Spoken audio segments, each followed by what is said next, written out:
America is home to 33 million small businesses, the beating heart of communities across the country. And proof that the American dream is still alive. This is a show about those dreamers and doers and the communities they serve. Their real life stories. Their struggles and successes. Their grit, determination, and passion. And the people who fight to keep their American dream alive. I'm Alfredo Ortiz. I'm Elaine Parker. And it's time for another episode of Main Street Matters, America's small business megaphone. Hey everybody, welcome back to Main Street Matters, America's small business megaphone. I'm Elaine Parker, the president of the Job Creators Network Foundation. And today we are joined by Sam Caucci. Sam is the founder and CEO of One Huddle. One Huddle is a workforce training platform that's getting people ready to work using quick burst games. He also has a new book out, which I'm super excited to talk about, called Wasted Talent: How Greed, Exploitation, and the Promise of the Future of Work has failed the front line and a plan to fix it. Sam, welcome back to Main Street Matters. It's so great to see you. Thanks for having me, Elaine. Well, we have known each other, I was sitting here thinking, we have known each other for over a decade. And I thought it would be great to have you on to talk about your new book, but let's start out and tell everybody about One Huddle, because it's such a fascinating concept, what you came up with and what you've done with it. Sure. And it didn't take me a decade to write, but it definitely, I took all of that decade, went into the book. You know, it started, my company, One Huddle, is a technology company that turns any type of workforce training, whether that's onboarding, assessments, recruiting content, continuous learning, into quick burst mobile games. And as you know, Elaine, the whole premise of the thing started with too many training that I'm sure a lot of folks out there can relate to, that they get that annual compliance training they have to click through. They get that online classroom thing they got to sit through. And the reality is most skilled training misses the mark, and it's either not sticky, it's boring, it's doesn't meet the right workers where they are in the flow of work. Some of it's outdated today. A lot of academic training and education programs training workers for yesterday's economy, not today's. So the whole idea was use a game as a more powerful, more engaging way to get information to workers quickly, so they can turn around and sell better, service better, deliver on the promise that a business has to their consumer. And, I took the last decade of really seeing under the hood of how companies train and develop their workers. There's a lot of scary stuff I saw along the way, but from small businesses, franchise businesses, all the way to Fortune 500 companies went into writing Wasted Talent. So the games that you develop, are they customized to industries? Are they for hourly workers, frontline workers, salespeople, executives? Who are you targeting with the games? And are they competing against each other or themselves, in the sense of you're just trying to get the message across to them or get the concept across to them and reinforce it? Sure. So the games are full employee life cycle, full workforce from corner office to frontline are on the One Huddle platform. It didn't start that way. When I started the company, we were very narrowly focused on sales teams and call it white collar roles. But I learned really quickly in businesses that the real challenge wasn't necessarily the 1 in 3 workers who already have a college degree. It's the 2 in 3 that don't. And those workers don't always get the same learning opportunities that everybody else gets. And those workers are revenue impacting workers. They're bartenders, they're servers, they're frontline healthcare or hospice workers, they're manufacturing, warehousing. They're workers that can, I would say, frontline is the bottom line in a lot of organizations. So today, 2 in 3 players on One Huddle, workers, are frontline, hourly, customer-facing workers. they're very much in that future of work job that often is talked about. From a competitive perspective, a great game lets you compete in two ways. One, against each other. So I wake up in the morning and log in because I want to beat Elaine on the leaderboard on a game related to, our new pricing promotions for the month of October or a new menu we're rolling out in November. But I'm also competing against myself on something that we call your skills wallet. So we built this has been a new innovation since that's come about over the last year and a half for us. We built a mobile credential so workers can stack all their learnings and games and wins and achievements into a single wallet to take with them wherever they go. Because when we talk to small business owners who struggle to not just hire, but maybe interview the worker to really understand if they're a good fit, a lot of workers have a lot of skills that just go unseen. And it's maybe not malicious necessarily. They don't know how to show what they're good at. So we allow the worker to compete against others, and we also allow them to compete against themselves. And the more games you're top on the leaderboard on, the cooler your skill wallet looks. And the cooler your skill wallet looks, the probably more you're likely to share it and help brands make better, understand your skill set better to make the right hiring decisions.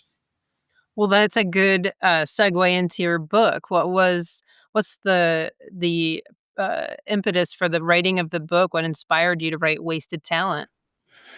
Yeah, so Wasted Talent really came out of doing this over and over and over again. And I say I 6-7 times a day I have the same conversation with talent leaders, operations leaders, and executives, and I've had that conversation every day for the last decade.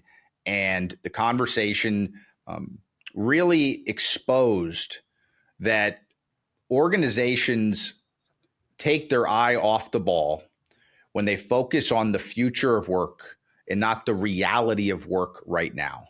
And, my first job, I don't know if you know this, Elaine, my first job was a football coach. I worked in a public high school in South Florida. And, we talked a lot to the players about, we have to win the game today, the game this week. Next week is next week. And that was not saying, we obviously should have a long view as well. But I think organizations too often were focusing on tomorrow and missing the opportunities they have today.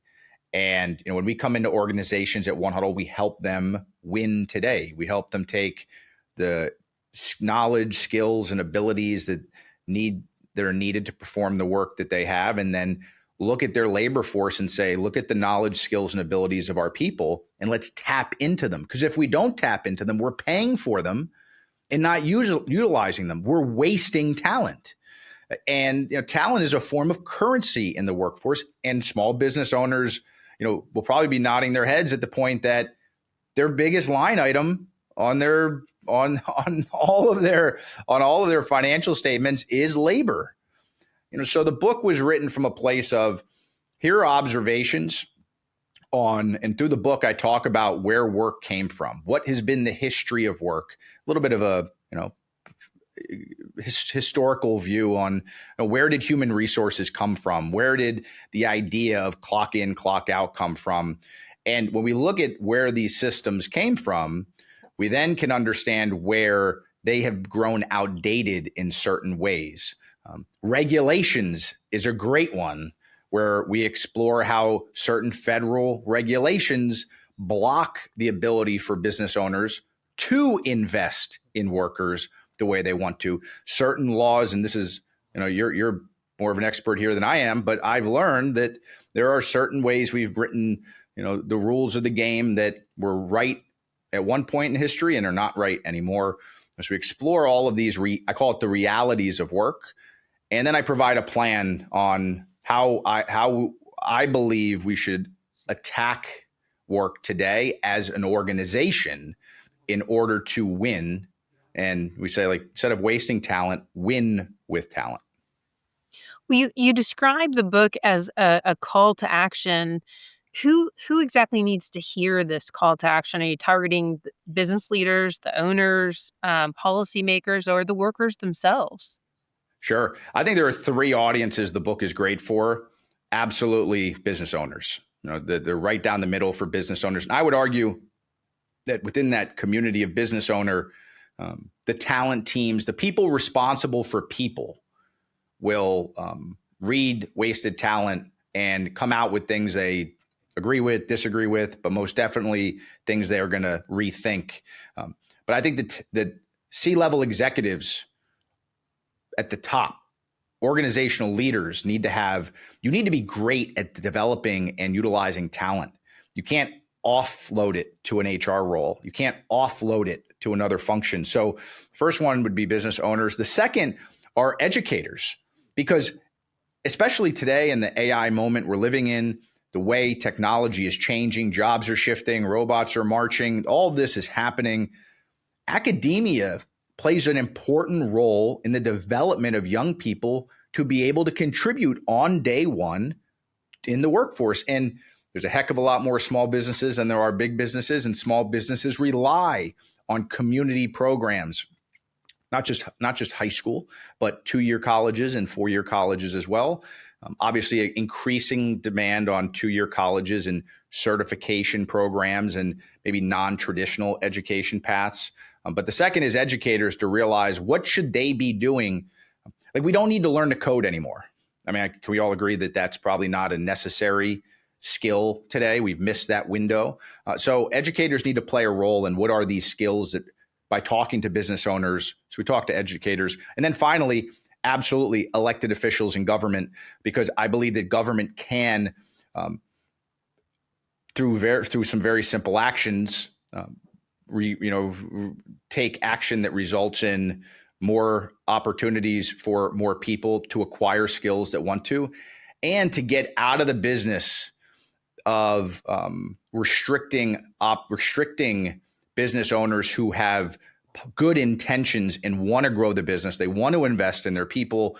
And like I said, there are rules that have not aged well that often hold workers back, create a lot of uncertainty for business owners, which results in them not being able to take action the way that they may want to. Describe to me what, the title of this book, I think, is very powerful, Wasted Talent.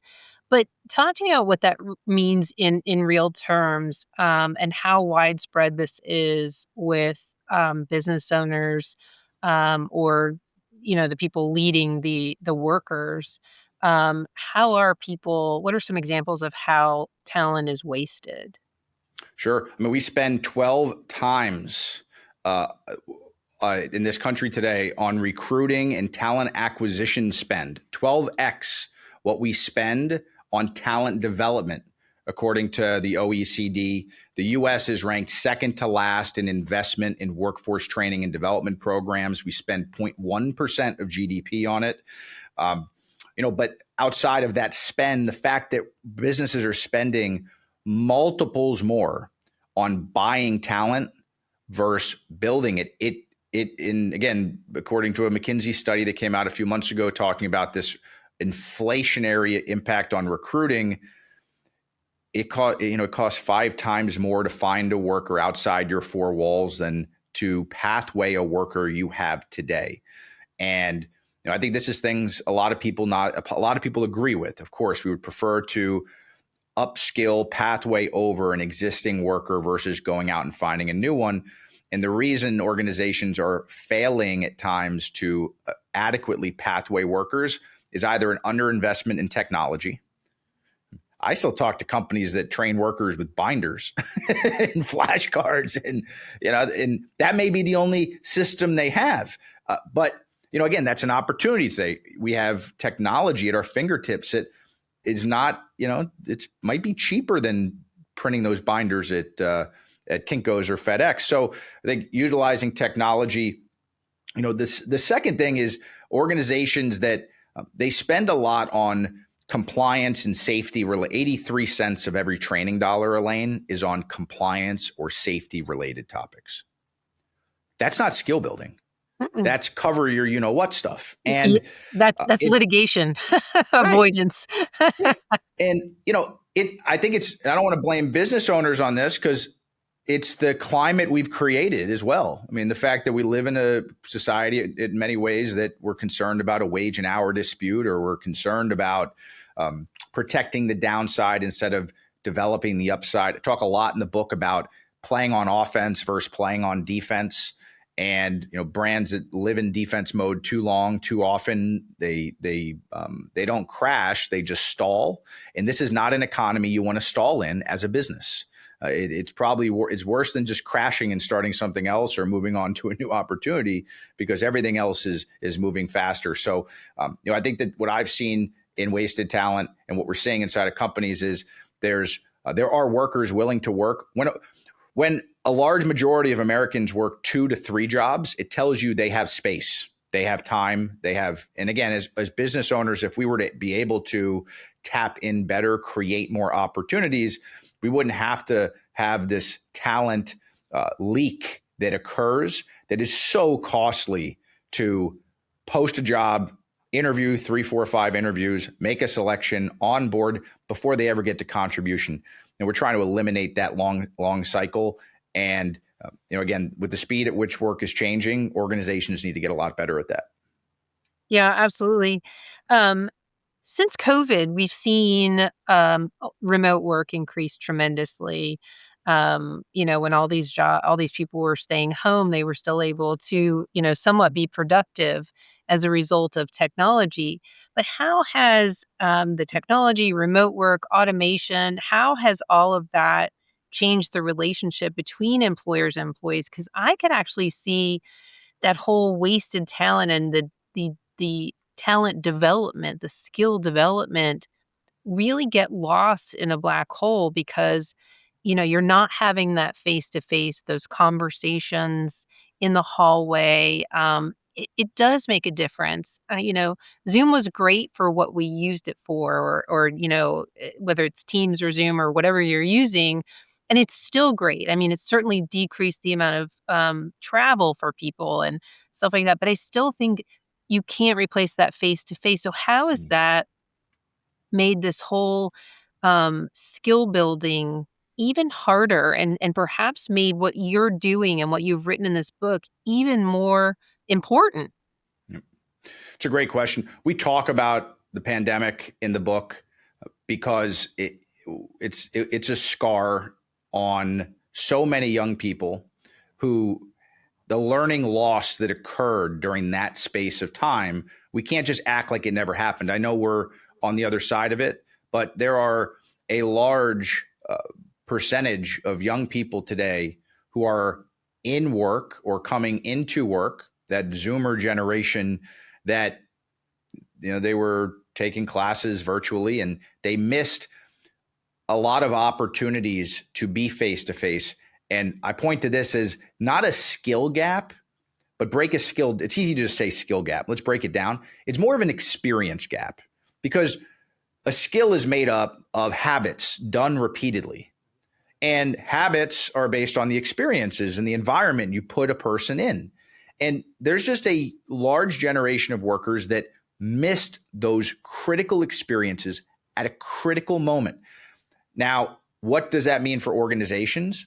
It means the way they approach talent development has to change. It does mean it's harder, and it's unfortunate, but it is harder on companies. They will have to invest more and differently to rapidly close that experience gap. So that's the question. How do we close the experience gap as fast as possible? And a good example here would be, let's say you were going on a trip and you were taking a trip to Europe in a month, and you want to be able to speak Spanish when you go to Spain. If you really have to, you're going to immerse yourself in some type of 30-day digital program, maybe, blended program. Some may be in person, some may be virtual, some may be self-paced. And you can get yourself to be a conversational speaker. You can get there and you can do that. But you're not going to get there just by reading a book in Spanish. You're not going to get there just by watching, watching television in Spanish. You got to get there by immersing yourself. So when we talk to talent teams and we talk about it in the book, there needs to be a multi-pronged approach to talent development to close that experience gap. And it may mean, and this is the worry, if we don't do that, this is where AI automation couldn't be happening at a more, inopportune time for workers, because those technologies are more efficient. They're going to learn a little bit quicker, and they may plug that experience gap in a way that we may never return parts of those tasks to workers.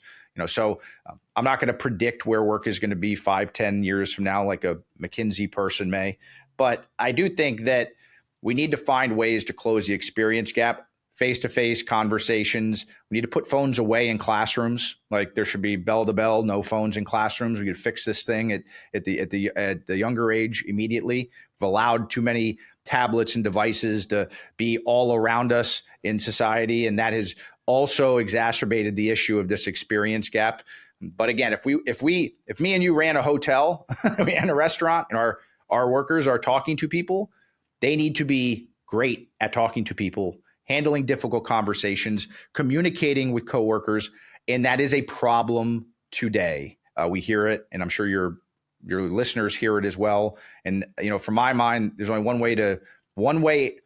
I grew up in Miami. There's a lot of hurricanes that came, and I always used to say the storm is coming. Like you got to ride this thing out. The only way out is through this thing. Like we got to get through it. And the way I think the best talent leaders get through it is by leveraging the moment, leveraging the experiences that people do have, and keeping their head on a swivel. And the wrong answer to me is just to reduce labor, reduce staff, buy technology that you don't yet necessarily understand. We're seeing a lot of that in larger enterprises who are buying AI and not knowing what to do with it.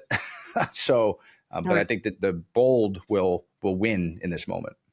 So I like how you describe it as an experience gap versus just a skills gap. I think the skills gap, when I hear you talk about the two of them, is not as broad sounding as what the issue is. And I do see that technology and the whole COVID changing the workplace, we do seem to have workers, employees who are missing that communication experience as a result of, the work from home piece. I can remember coming out of college, and I won't tell you how old I am, but the idea was to create these like worker pits, if you were in sales, so that you could kind of turn around in your cubicle and turn into the pit. So you were kind of in a circle or a square, four of you. And you Yep. could quickly say, hey, I've got this going on, and how do I da da da. So there was this constant like interaction for problem solving. And so that was the craze of how you develop those communication skills and how you learn from others, and you're listening to how they're dealing with somebody on the phone. I can also remember when I got my first job in big corporate America and public relations department, and the way that I learned media relations. And you may laugh at this, but this worked for me because I'd come out of that sales environment that I just described. I used to go to and sit with the senior level folks and listen to how they talked to the media. I would just listen to the conversation to hear how they handled very tough, sensitive, technical questions, especially when they didn't know something. Like that's the scariest part, is we ask a question. And that was developing the experience to take this complex question that you don't know the answer to, because you can't say, I don't know. You can't answer that question, but you've got to eloquently answer. So for me, listening and and observing was such a great way for me to learn. The experience gap. That's how I was closing my experience gap. And I feel like some of the technology that we've used to assist us so much has actually hindered that experience. And so when I think of wasted talent in terms of this conversation, I think of talent that never gets uncovered because of that. Absolutely. Yeah, there's, I think what you speak to of we created environments where there can be knowledge spillover and skill spillover, and technology has created silos where the experiences you have sometimes are not reality. We talk a lot about getting workers not to their truth, but to the truth. And where you may see your skills, you may see yourself excelling in certain areas, but your employer may see you not excelling in that area. And this is also where I think there's, we need to hold a mirror up to work and workers today to show them where are they and where do they need to go. And, to put myself in the shoes of a Gen Z worker trying to navigate the category right now, you're probably carrying a lot of college loan debt. You are maybe still living at home. You're working in a job. You're thinking about when you want to get out on your own. Or by the way, you may be an older, Zoomer who's still living at home but want to be able to step out on your own. And I think prior generations, like I'm speaking as a maybe an older millennial, but I didn't like micromanagement. Micromanagement was this thing, and Gen X, micromanagement was not necessarily something you enjoyed. You wanted space, you wanted autonomy. I think that's different for this generation of worker. I actually would argue that I think that when I talk to a lot of workers, the thing that it comes up most often is they don't know what the next step is. And I think sometimes the coaching style or the management style of folks today to younger workers is they want to coach like they enjoyed to be managed. So, there's maybe we want to be more friendly, or we want to give space and give autonomy. But I do think that micromanagement, maybe we need I haven't come up with a new term for micromanagement yet, but I think there's a lot of power in being able to be explicit about what needs to happen. And workers really fail today when you give them step 1 and step 3 and hope they figure out step, 1 and 3 and not 2. We really need to be very explicit. We need to break steps down. And when we do that, I think we put ourselves in a better position to be successful with workers we're talking about who are, behind that experience gap and trying to accelerate and perform at work. You talk about complacency and how, in your book, how can business leaders push back against the culture of complacency? And you mentioned just now that workers sometimes don't know the next step. Do you think that there's a danger there and a miscommunication that the workers, they're not complacent, they just don't know the next step, but the employer, the business leader, views that as complacency? Sure. There's a great term, concept used in behavioral economics called discretionary effort. And it's really just a fancy way of saying, when I show up to work, let's say I'm a 75 out of 100 as a worker. That's my skill level. I'm a 75. I come into work today and I feel like a 50, rough commute. Someone was yelling at me on I-4, you name it, right? And I'm all angry and I come into work. I'm a 50 out of 100 today. The gap between where I'm at and where I can be of 50 to 75, I have the choice of if I'm going to give that to you or not. That's discretionary today because my current skill level is now 50. Am I going to give you a little bit more? And the research shows that it's not senior leaders, but actually the manager closest to that role, the frontline manager or the middle manager, whoever is the immediate manager, plays the most outsized effect on the worker's ability to give you discretionary effort. And data shows today only 1 in 4 workers, and Gallup has been doing this study for 30 years. They probably did 3 of them since we started talking. They've been doing this, constantly. They find that it's the lowest on record since they've been tracking employee sentiment towards their manager. So what they found is only 1 in 4 workers say that they have a manager that cares about them personally. Now, going to work, and let's just double click on that. That means 3 out of 4 workers think their manager does not care about what happens before they clock in and after they clock out, which means they're less likely to give you that extra discretionary effort. And in an economy where wages are shifting, you may be in a role that's entry level and you're trying to grow a pathway, so you're not making what you think you should make yet. There's a lot of things that are out of the control of a business owner, especially a small business owner, affecting the worker who comes to work. And what that means is, again, organizations need to care. I think they need to care about 3 things with workers. They need to care about what skills they have and what skills they don't. So if I were to pop quiz a business owner and go down the line person by person, skills, plus minus T-bar, old school. Give me all the pluses, give me all the minuses. Second, here's where it starts to fall off. Most business owners can do the first one. They know that, and they have an opinion. Number 2, what are their interests? What are they into? So even though I'm in a role at your company as a hostess, but I may be into being a bartender. The fact that I sit at this role every day and I see you bring other bartenders in and interview them for jobs and don't talk to me affects me.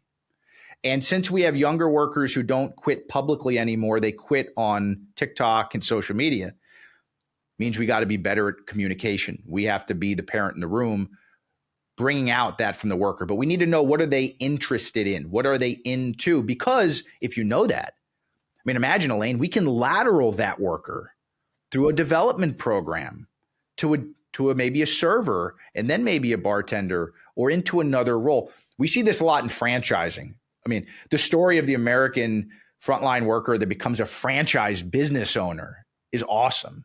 And, we've heard so many of those stories. And again, it comes with knowing what they're interested. If you told me on day one, I want to own a Jersey Mike someday, well, if I'm the franchisee, I want to know that and tap into that. The third thing, so skills, interests. The third is motivation. Why do they work? Like, what's their, again, it's like what's their why, but what's their motivation every day for coming to this place? And if we know those 3 things, we can begin to build a stronger relationship with the people that come to work every day and give us their time in the form of labor. And like I said, I think there's too much wasted talent of workers that do that fractionally.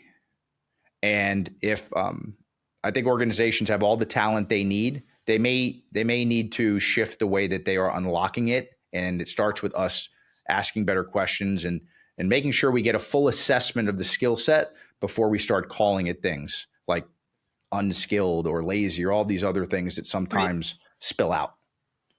Yeah, I think it's kind of eye-opening to hear this kind of point of view as an employer too, and then somebody who talks to small business owners all the time, because as an owner, you're trying to make a profit, and at the same time you are managing these different personalities, these different skill sets, and so to look at it and say, what are your skills?